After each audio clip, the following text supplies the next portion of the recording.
Kita lanjutkan taklim kita. Kita masih membahas bab atau kitab yang terkait dengan budi pekerti.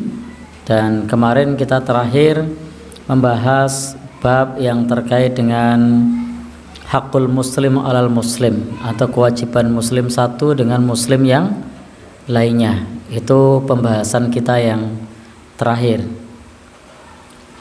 Maka sekarang kita lanjutkan pada bab berikutnya. Di bab berikutnya, ini babnya pendek-pendek, insyaallah akan kita baca beberapa bab. Yang berikutnya adalah hendaknya seorang muslim itu ungduru ila man huwa asfala minkum. Lihatlah orang yang berada di bawah. Ini adalah anjuran bagi kita untuk menjadi pribadi yang bersyukur, melihat ke bawah. Alhamdulillah. Jadi anjuran kepada kita untuk melihat ke bawah. An Abi Hurairah, dari sahabat Abu Hurairah radhiyallahu anhu, semoga Allah meridainya, qala, berkata, qala Rasulullah sallallahu alaihi wasallam, Rasulullah sallallahu alaihi wasallam bersabda, ungduru, lihatlah, ila man huwa asfala minkum, kepada orang yang berada di bawah kalian. Wala tangduru, dan janganlah kalian melihat, ila man huwa fauqakum, orang yang berada di atasmu. Ini konteksnya dengan kelas sosial. Jadi bukan terkait dengan bangunan lantai 1, lantai 2, lantai 3, tapi ini dengan kelas sosial. Jadi kalau kemudian kita di lantai atas selalu melihat ke bawah, itu bukan. Tapi ini terkait dengan strata sosial yang ada di masyarakat. Ada orang kaya, ada orang menengah, ada orang high class, kelas atas, ada orang tidak mampu, dan seterusnya. Fahuwa ajdaru alla tasdaru nikmatallahi alaikum. Jadi Nabi menyebutkan, maka ketika kita melihat ke bawah, menjadikan kita tidak meremehkan, tidak memandang rendah nikmat Allah yang ada pada diri kita. Jadi dengan melihat ke bawah, maka kita tidak memandang remeh atau rendah atas nikmat yang kita peroleh. Baik, Bapak Ibu, hadis ini adalah bagian dari adab bagi kita, bahwasanya kadang ada orang yang tidak bahagia di dunia ini, yang tidak bahagia, bahkan hatinya gundah karena tertimpa musibah atau melihat kondisi dirinya. Maka karena melihat kondisi dirinya, sama saja karena fakir, au maridon, atau karena sakit, au ghairu dzalik, atau selain itu semua. Dan prinsipnya dunia ini adalah sebagai negeri ibtila, negeri cobaan, negeri ujian. Jadi dunia ini adalah sebagai negeri atau kampung cobaan atau ujian. Maka tidak ada di antara kita yang lepas dari masaib, dari musibah, wa minal ibtila, dan juga dari ujian. Tetapi ada orang yang mendapatkan bimbingan dari Nabi SAW. Ada orang yang kemudian akan mendapatkan kemudahan ketika memahami bimbingan dari Nabi SAW ini. Maka orang yang fakir hendaknya melihat kepada orang yang lebih fakir. Karena ketika kita tidak melihat kepada orang yang lebih fakir, sulit untuk bersyukur. Tidak punya apa-apa, punyanya rumah yang rumahnya belum dikeramik, lalu minder karena tetangganya sudah pada keramik. Bagaimana agar kita tidak menganggap nikmat kita remeh? Lihatlah rumah orang lain yang dindingnya belum terbuat dari batu bata misalnya.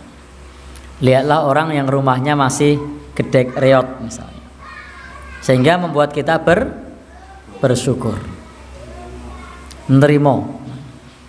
Ada orang dia kemana-mana pakai sepeda motor tua, lalu merasa minder kalau pertemuan, karena yang lain sepeda motornya sudah baru, sudah pakai remote semua, tapi sepeda motornya masih sepeda motor yang lama. Ketika kita melihat ke atas, maka menjadikan kita meremehkan nikmat Allah, sehingga motornya sendiri sering di dalam tanda kutip caci maki, motor tua, welek, dan seterusnya. Maka hendaknya lihat ke bawah, masih ada yang naik sepeda, masih ada yang kemana-mana jalan kaki, masih ada yang kemana-mana harus berjalan kaki misalnya. Ini adalah bagian dari cara bersyukur kepada Allah Subhanahu wa taala, sehingga menganggap, meyakini bahwa itu adalah nikmat yang agung dari Allah Subhanahu wa taala, dan memang itu adalah nikmat yang agung dari Allah Subhanahu wa taala. Maka ini arsyada ilaihin Nabi sallallahu alaihi wasallam. Nabi sallallahu alaihi wasallam memberikan bimbingan kepada kita. Maka Nabi memerintahkan kepada kita, lihatlah orang lain. Ungduru ila man huwa dunakum, lihatlah orang lain, kata Nabi. Tetapi Nabi menyebutkan wala tangduru ila man huwa fauqakum, tetapi jangan melihat yang lebih tinggi, karena ketika melihat yang lebih tinggi menganggap remeh nikmat yang ada pada diri kita. Demikian pula dengan kita melihat semacam itu menjadikan kita mudah untuk bersyukur. Termasuk orang yang di pagi hari tidak punya perbekalan makanan kecuali hanya sebatas nasi tanpa lauk misalnya, maka harus bersyukur masih ada orang yang dia tidak punya nasi misalnya. Ini contoh bagaimana Nabi Shallallahu Alaihi Wasallam memberikan bimbingan kepada kita. Wala yangdur ilal ghani, dan jangan melihat kepada orang kaya. Jadi jangan melihat kepada orang kaya. Nanti kalau ada hadis lain itu kaitannya dengan motivasi. Jadi kalau melihat orang kaya itu kaitannya dengan kerja keras. Untuk silahkan lihat orang kaya. Tapi kalau kaitannya dengan bersyukur, maka lihatlah orang yang di bawah. Sehingga kalau mau belajar semangat, mau belajar kerja keras, maka lihatlah yang di atas. Melihat Pak Tupon yang punya ternak, yang siang malam ngurusi ternak tapi masih sempat ngaji. Lah ini jadi motivasi, lihat ke atas. Melihat Mas Tarti yang pagi-pagi sudah sampai ke pasar misalnya, tetapi masih sempat ngaji misalnya, dan seterusnya. Nanti kalau saya sebut semua tak absen semua nanti. Jadi, ngelihat Pak Bas gitu kan, yang baru saja pulang dari Semarang, tapi masih sempat ngaji misalnya. Jadi, dan seterusnya.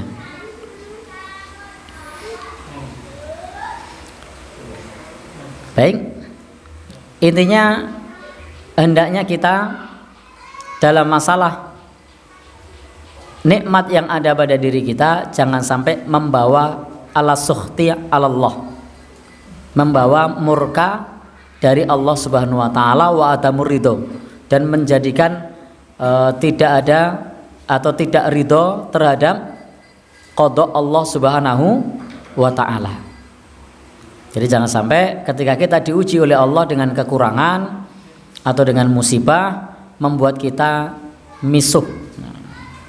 Masih ingat ya tingkatan orang yang terkena musibah atau diuji oleh Allah? Ada 4, masih ingat? Yang pertama adalah tingkatan yang paling buruk, misuh. Ini tingkatan yang paling buruk. Yang lain motornya bagus-bagus, dia motornya tua sehingga terlambat di belakang, misuh, digebrok, motor tua, ora iso jak nyambut gawe dan seterusnya. Ini tingkatan yang paling buruk, karena misuh. Sehingga ini termasuk bentuk kufur nikmat. Termasuk bentuk kufur nikmat. Tingkatan yang kedua itu adalah sabar. Jadi tingkatan yang kedua kita bisa sabar meskipun tidak punya uang, motornya tua, ketinggalan, tapi bisa sabar. Rasanya memang berat ditinggal koncone, tapi berusaha untuk tidak misuh. Nah ini lebih baik daripada yang pertama. Yang ketiga, apa yang ketiga masih ingat? Yang ketiga adalah ridho. Ridho itu adalah menerima kaya ora ono apa ketinggalan ya ora apa-apa, mengko rak tekan. Nah, ketinggalan tidak apa-apa, nanti juga sampai. Nah, ini adalah tingkatannya ridho. Kira-kira kita ada di posisi mana itu? Jadi penghasilannya pas-pasan, lalu kita termasuk yang ketika utangnya banyak misuh, atau sabar, atau ridho. Serapopo sesuk disaur, sek penting saiki tumandang nyambut gawe misalnya. Yang keempat, yang terbaik adalah senantiasa bersyukur. Ini senantiasa bersyukur, ini yang terbaik. Jadi jangan sampai kita meremehkan nikmat Allah, karena meremehkan Allah itu bentuk meremehkan nikmat Allah, itu bentuk kufur nikmat. Maka hendaknya kita tetap bersyukur kepada Allah dalam segala keadaan, baik sehat maupun sakit. Kita memuji Allah Subhanahu wa taala. Ketika kita sedang sakit, lihatlah kepada orang yang sakitnya lebih parah. Ketika kita menderita misalnya sakit karena diabetes, gula darahnya berapa? 400, lihatlah yang gula darahnya 700, masih ada yang lebih tinggi. Nah, sehingga rasanya lebih enteng. Tapi kalau melihat yang 300 opnam, mikir terus itu. Nah, sehingga wah ini jangan-jangan saya juga opnam, jangan-jangan saya juga opnam, dan seterusnya. Baik. Demikian pula dengan ujian-ujian yang lainnya. Fahadhi qaidatun azimatun. Ini adalah kaidah yang agung fil mal, dalam masalah harta, wa fisihah, dan juga di dalam masalah kesehatan. Illa fi umuril ibadah. Ini bukan kaidah dalam urusan ibadah. Jadi melihat ke bawah, ini adalah kaidah dalam harta. Ini adalah kaidah dalam masalah sehat. Itu lihatlah ke bawah. Maka kalau urusan harta jangan lihat ke atas. Sama-sama ngider gitu kan.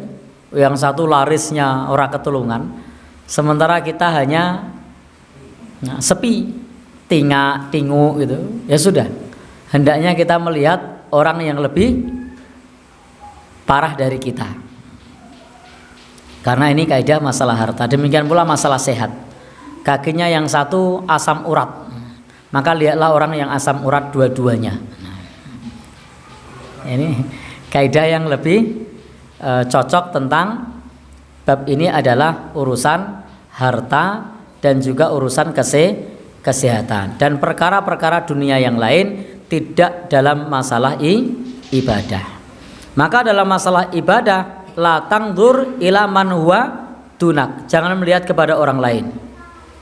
La tangdur ilal kusal, jangan melihat kepada orang yang malas. Jadi tidak boleh kok solatnya memang isono sing luwih memang. Nah, kenapa kau tidak baca Quran? Asih mending aku ora maca Quran. Lah kono ora maca Quran maca tanggane. Nah, tanpa sadar dirinya juga membaca tetangganya. Maka hendaknya di dalam masalah urusan ibadah itu kita tidak melihat yang lebih rendah, tetapi ungduru ilal abrar wa ilal atqiya, lihatlah kepada orang-orang baik dan orang-orang yang bertakwa.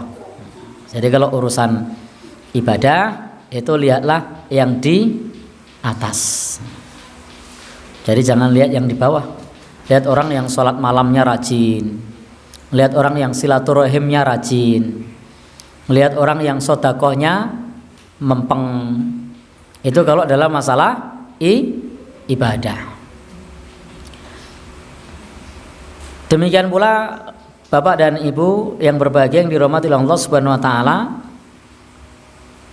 kita tidak boleh kemudian di dalam masalah urusan-urusan ketakwaan ini apa yang dilakukan oleh orang lain menjadi pembenaran atas dirinya ketika dirinya tidak melakukan satu kebaikan.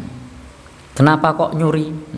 Meng sithik sing nyolong luwih akeh seakeh. Nah, ini tidak boleh menjadi dalil untuk bermaksiat karena ada orang lain yang melakukan yang serupa. Sehingga di dalam bab ini pada prinsipnya adalah kaidah urusan dunia lihatlah yang di bawah, tapi urusan ibadah lihatlah yang di atas. Jadi kalau urusan ibadah, urusan agama lihat yang di atas supaya luweh mempeng. Imam Hasan Al-Basri itu pernah berkata, kalau kita tidak bisa menyaingi dalam urusan dunia, maka saingilah dalam urusan akhirat. Jadi kalau kita tidak bisa menyaingi dalam urusan dunia, maka saingilah dalam urusan akhirat. Lebih rajin ibadahnya, lebih kuat ibadah sunnahnya, lebih sabar, lebih syukur, lebih komitmen di dalam menjalankan tuntunan agama, puasa sunnah, baca Al-Quran, banyak istighfar dan seterusnya. Baik, yang berikutnya, ini yang pertama tadi adalah penting kaidah syukur. Yang berikutnya majaa fi tafsiril bir wal ism, tentang tafsir kebaikan dan keburukan. Apa itu baik dan apa itu buruk. Jadi akhlak seorang muslim selain tadi memiliki akhlak yang syukur, memandang yang di atas dalam urusan ibadah dan melihat yang di bawah dalam urusan dunia, maka yang berikutnya harus paham apa itu kebaikan dan apa itu keburukan. Harus paham apa itu al-birru dan apa itu al-ismu. Jadi ada al-birru dan ada al-ismu. Dari Nawas Ibn Sam'an, semoga Allah meridhoinya, berkata, Sa'altu Rasulullah sallallahu alaihi wasallam anil birri wal ismi. Aku bertanya kepada Rasulullah sallallahu alaihi wasallam tentang kebaikan dan dosa. Jadi tentang kebaikan dan dosa. Faqala, maka Nabi memberikan penjelasan apa itu kebaikan dan apa itu dosa. Al-birru husnul khuluq. Kebaikan itu budi pekerti yang baik. Jadi Nabi menyebutkan kebaikan itu budi pekerti yang baik atau husnul khuluq, akhlak yang baik. Kemudian setelah itu wal ismu, dan dosa itu mahaka fi sadrika wa karihta ayat tala alaihin nas. Apa yang membuat gundah dadamu, hatimu, yang membuat hati kita bimbang, gundah, itu adalah dosa. Hati kita tidak nyaman dan kita tidak suka ketika melakukan hal tersebut dilihat oleh orang lain. Jadi dosa itu ketika kita melakukan hal tersebut tidak suka dilihat oleh orang lain, maka itu adalah dosa. Maka ketika kita melakukan sesuatu lalu ada orang lain tahu kita tidak suka, maka itu adalah dosa. Jadi prinsipnya seperti itu saja. Apa yang kita mau melakukan tetapi begitu orang lihat kita tidak jadi, maka itu adalah dosa. Ilustrasinya apa ini? Misalnya mau korupsi, ketahuan orang tidak jadi, maka itu adalah dosa. Apalagi ngintip orang mandi, nah, ada orang yang tahu tidak jadi, maka itu adalah dosa. Apalagi ya. Contoh lainnya apa Wahyu? Arep ngrasani, saya dirasani teko, tidak jadi, nah, maka itu adalah dosa. Ada lagi? Jadi intinya tentang kebaikan dan keburukan. Pertama tadi menyebut albir, kebaikan itu adalah akhlak yang baik atau budi pekerti yang baik. Maka dalam Al-Quran menyebutkan walakinnal birra man amana billahi wal yaumil akhir. Nah, termasuk kebaikan itu beriman kepada Allah dan hari akhir, beriman kepada para malaikat, wal malaikati, wal kitab, beriman kepada kitab-kitab, wan nabiyyin, beriman kepada para nabi, wa atal mala ala hubbihi, memberikan harta yang dicintai, itu juga termasuk kebaikan. Karena salah satu kebaikan itu adalah ketika kita memberikan sesuatu yang kita cintai.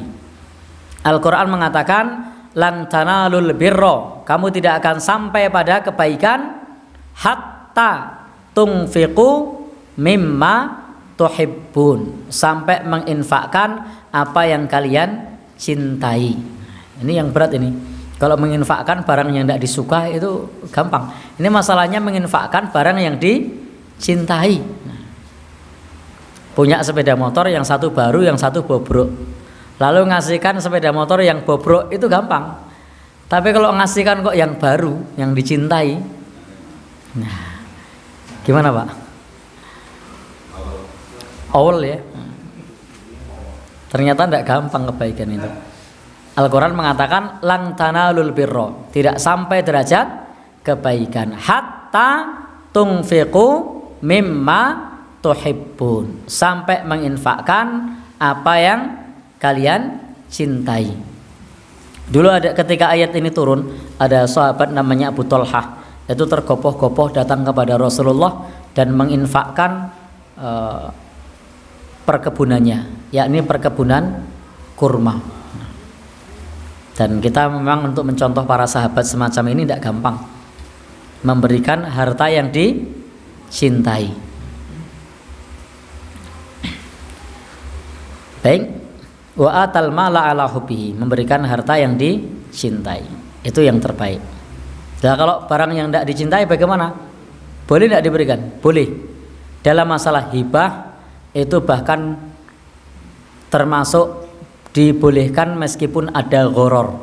Jadi hibah, pemberian itu boleh meskipun mengandung gharar. Akad hibah itu tidak masalah meskipun mengandung gharar. Contoh misalnya, Bapak Ibu yang berbahagia yang dirahmati Allah, ngasih loh ini, tapi ngasih, kalau bukan ngasih tidak boleh. Ada uang 100.000, 50.000, 20.000. Ini PN uncalno watu iki. Nah, engko sing kena PN misalnya. Boleh enggak? Boleh. Dalam masalah pemberian. Tapi kalau bertaruh enggak boleh. Nah, Kan tidak ada taruhan di situ. Ini memberi. Jadi siapa saja yang bisa melempar itu miliknya. Nah, itu boleh. Tanpa ada apa? Dia tidak ngeluarin apa-apa.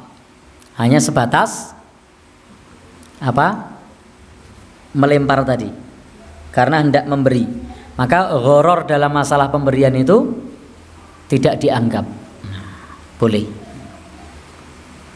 Atau misalnya seperti ini. Apa saja yang dalam jangkauan tanganmu boleh kamu ambil. Boleh enggak? Boleh. Kecuali kalau dia bayar dulu, itu enggak boleh.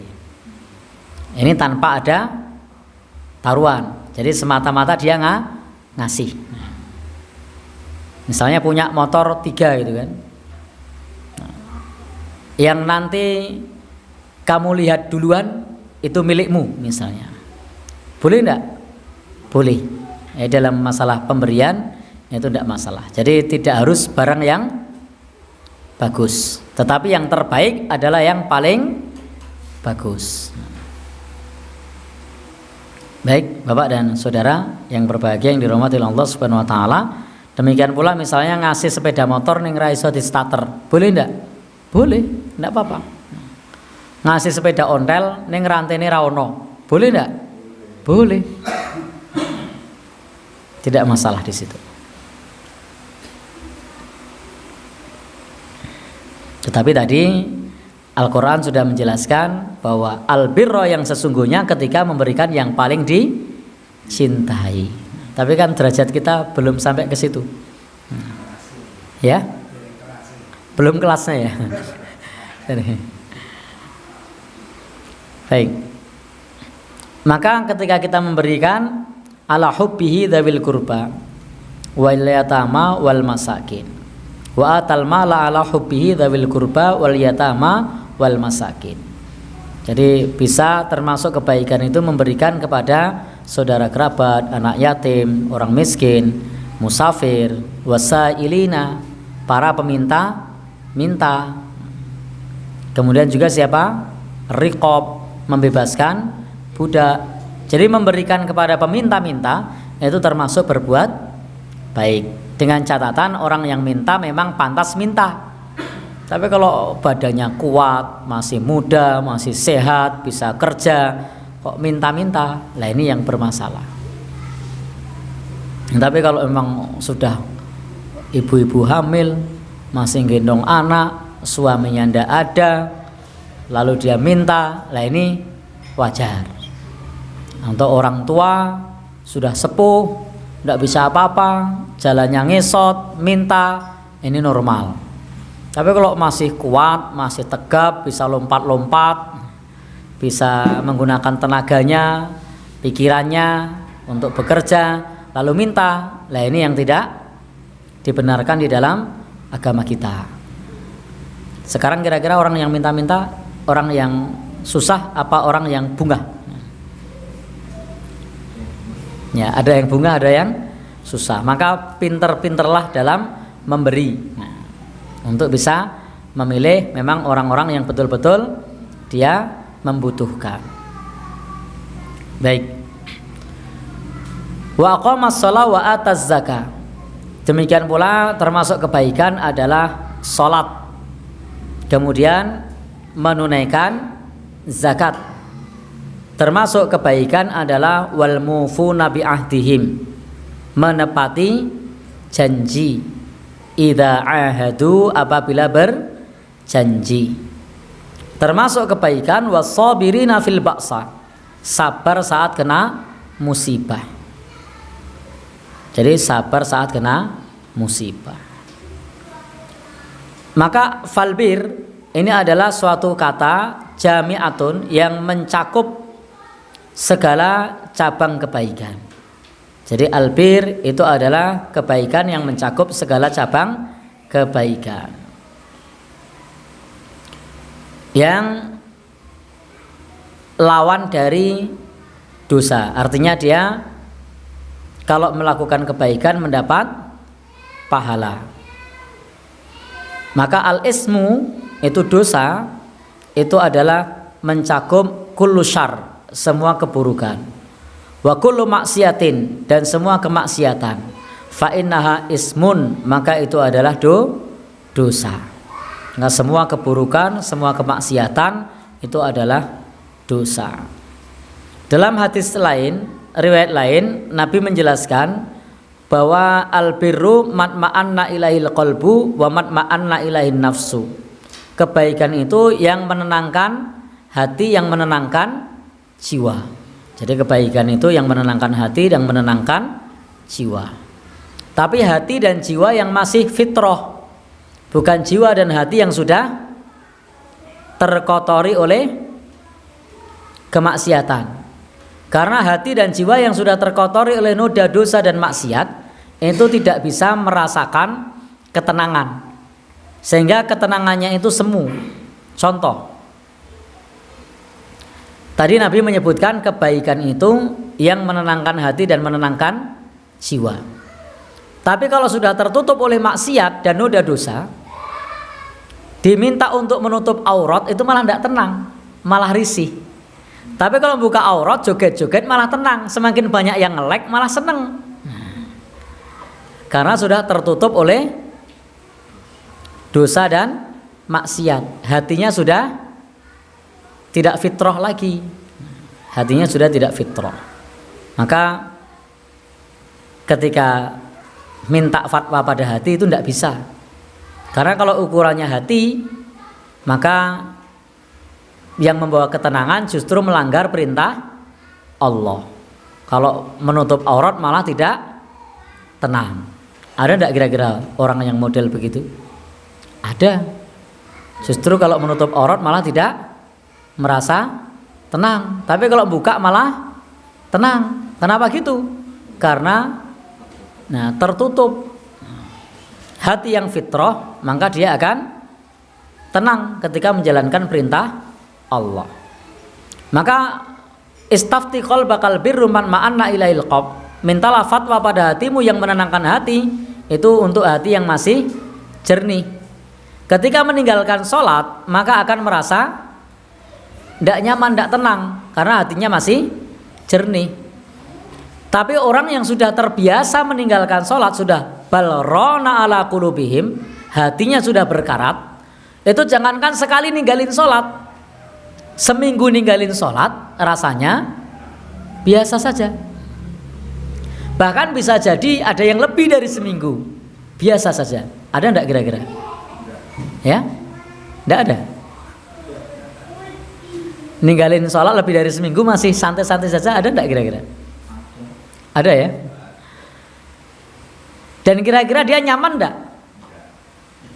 Tetap nyaman karena hatinya sudah berkarat. Tapi berbeda ketika masih fitrah. Jangankan seminggu, ketika kita di tengah bulak tidak nemu-nemu masjid, itu sudah mulai kepikiran, ini mau sholat di mana ini, mampir masjid mana ini. Maka disinilah untuk yang minta fatwa pada hati, itu kalau hatinya masih jernih. Kalau hatinya tidak jernih, jangan ukurannya kenyamanan, jangan ukurannya perasaan. Jadi kebaikan itu kadang-kadang ukurannya bukan perasaan.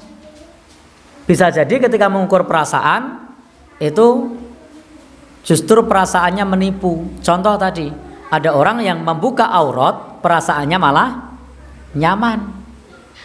Bahkan ada orang yang kalau ke masjid itu rasanya malu, rasanya risih, tidak nyaman. Ayo ke masjid, isin aku. Ada tidak kira-kira?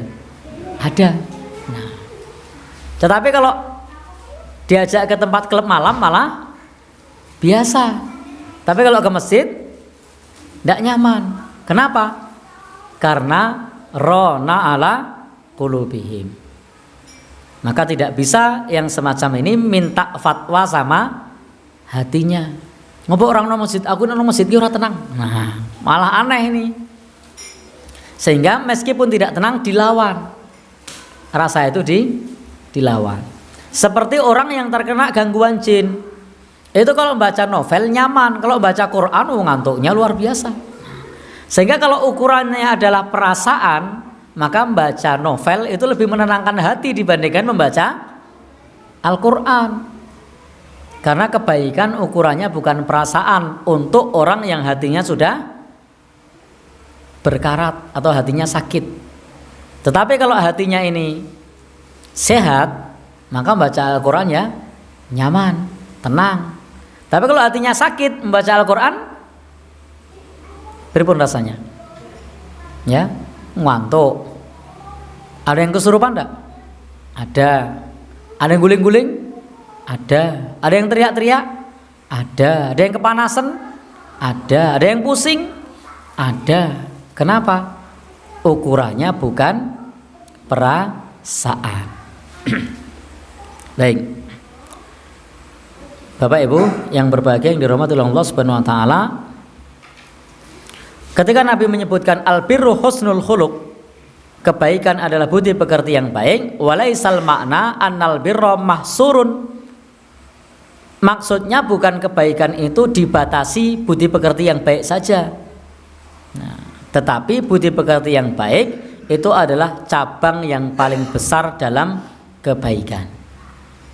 Maka semua macam-macam yang tadi kita sebutkan itu masuk dalam kategori kebaikan. Sebagaimana ketika Nabi menyebutkan al-hajju arafah, haji itu di Arafah. Maksudnya adalah rukun utamanya di Arafah. Seperti juga Nabi mengatakan doa itu adalah ibadah. Maksudnya roh doa itu adalah ibadah, bukan berarti yang lain bukan ibadah. Maka manasik yang paling besar dalam ibadah haji adalah di Arafah. Kemudian di dalam ibadah itu yang paling utama adalah doa. Bukan berarti yang lain tidak, bukan. Maka tidak berarti ibadah itu dibatasi hanya doa, bukan. Tidak pula dibatasi bahwasanya haji itu hanya di Arafah, bukan. Sebagaimana Nabi ketika mengatakan kebaikan itu budi pekerti yang baik. Maknanya kebaikan itu bukan hanya budi pekerti yang baik, tapi ada banyak macam kebaikan, karena ini maknanya bukan pembatasan.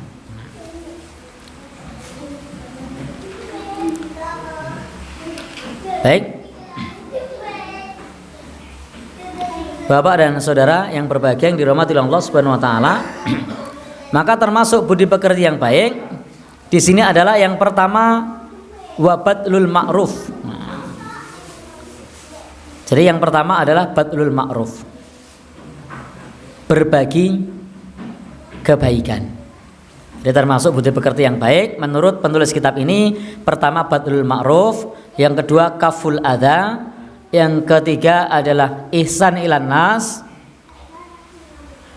yang keempat adalah memuji Allah Subhanahu saya ulang. Yang pertama adalah badlul ma'ruf, yang kedua adalah kaful adza, yang ketiga adalah ihsan ilan nas. Baik. Jadi di sini budi pekerti yang baik yang pertama adalah berbagi sesuatu yang ma'ruf. Yang ma'ruf itu kebaikan yang sudah dianggap umum. Nah, ini namanya berbagi sesuatu yang ma'ruf. Saya sering menyebut urun rembuk, urun tenaga, urun bondo, urun apa meneh? Urun dongo, itu adalah kebaikan atau budi pekerti yang baik. Jadi budi pekerti yang baik itu yang pertama adalah berbagi. Yang kedua apa? Kaful adza aninas, menahan diri agar tidak mengganggu orang lain. Menahan diri agar tidak mengganggu orang lain. Bagaimanapun caranya, kehadiran kita diusahakan tidak mengganggu orang lain. Apa saja yang berpotensi mengganggu orang lain, maka itu hendaknya kita hilangkan, karena itu adalah budi pekerti yang baik. Contohnya apa? Yang berpotensi mengganggu orang lain. Napa? Wit doyong nang omahe wong. Nah, betul itu. Nang dalan dan seterusnya. Itu adalah bagian dari mengganggu orang lain. Maka budi pekerti yang baik itu menahan diri piye carane ojo nganti ganggu wong liya, jangan sampai mengganggu orang lain. Ada contoh lain agar kita menahan diri jangan sampai orang lain terganggu? Buang limbah, jangan sampai mengganggu tetangga atau malah tonggoni timbon-boni. Ada lagi? Intinya ini adalah kaful adha. Kemudian yang ketiga adalah wa kullu ma fi ihsan ilan nas. Segala sesuatu yang mengandung kebaikan untuk orang lain, maka itu adalah budi pekerti yang baik. Jadi segala sesuatu yang mengandung kebaikan untuk orang lain, maka itu adalah budi pekerti yang baik. Dan budi pekerti yang baik itu ada yang sifatnya gawan bayi, ada yang sifatnya muktasiban, hendaknya kita usahakan, kita ikhtiari. Jadi ada orang tuh yang karakternya memang gampang tersenyum, pelengah gitu. Tapi ada orang yang memang itu harus dilatih karena susah tersenyum. Ada enggak? Ada, memang harus dilatih. Jadi budi pekerti itu ada bagian yang itu memang pembawaan, ada bagian yang itu memang harus dibiasakan. Nah, kira-kira kita punya modal apa yang pembawaan budi pekerti yang baik? Oh, ada pembawaan kita itu entengan, ya sudah itu dipupuk itu entengannya itu. Lalu yang berat yang mana kita yang harus dibiasakan? Yang berat misalnya tegur sapa, oh berarti kita harus membiasakan tegur sapa. Nah, setiap orang dia ada sisi pembawaan dan ada sisi harus diusahakan. Masing-masing orang bisa berbeda. Ada orang yang pembawaannya itu lomo, nyah-nyoh. Tetapi di satu sisi